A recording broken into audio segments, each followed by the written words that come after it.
Magandang gabi mga lalabs.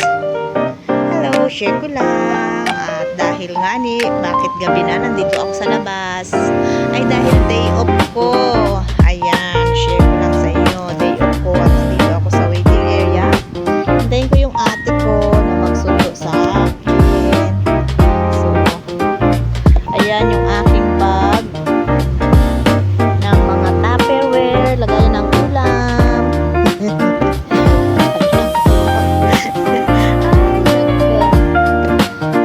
ayan. Akala ko nga talaga, ayan, tabi na ka-gym. Ay 3 weeks ako na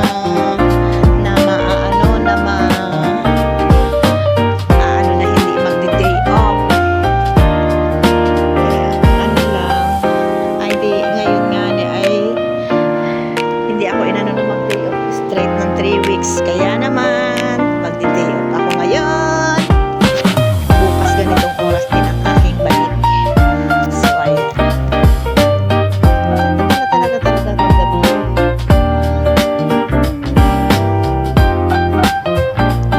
Naanan yun.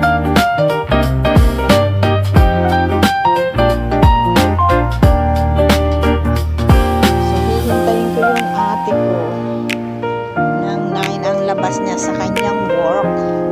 So, mga 9, 10, nandito siya.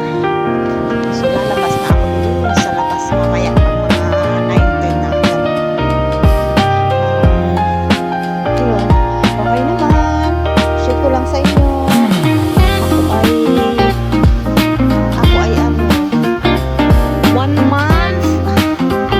1 month at saka ilang na. 1 month, 60 days. So, isang kalahating buwan na ako din eh. Makakadalawang buwan na rin. Gusto ko na ako'y magdalawang buwan na para may sakot. Ay! So, yan.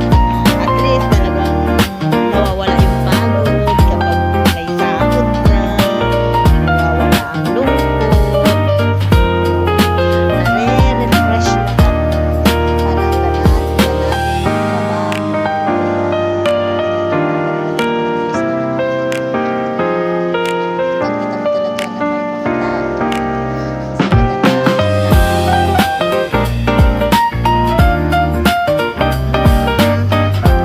So, ayan.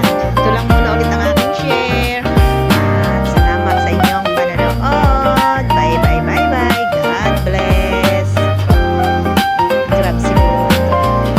May gagawin na pasahero.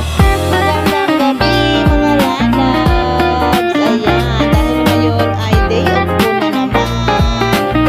Ay inahintay ko yung ate ko dito. At ayun nga, share ko na day off ko. So, ayan, buti na lang at day off din ngayon nung aking isang kapatid na dalaga. Call center siya dito sa Malaysia. Pero alam nyo ba na kami ni Lola Mina ay hindi pa ulit talaga nagkikita. Isang beses lang kami nagkita niya. Magto 2 months na ako dito. Nung lang inihatid niya ako dito sa aking work. Kasi siya talaga yung contact dito nung aking amo. So, nung inihatid ako dito, yun lang ang aming pagkikita ni Lola Mina. Magkasama kami naman maghapon. Tapos hindi na ulit naulit. Alam niya nun, hinatira niya ako ng pagkain. So, nandun na yung pagkain. Hindi ko na rin siya nakita. Kaya naman talagang napakahirap na magpanagpo ng aming mga oras. Kaya sasabihin na kami magkakasama din pero hindi rin naman magkakasama. Akala ko yung ate ko na yun. Ano pala ang kasi pula din. Kaso ba't ka ako maliit?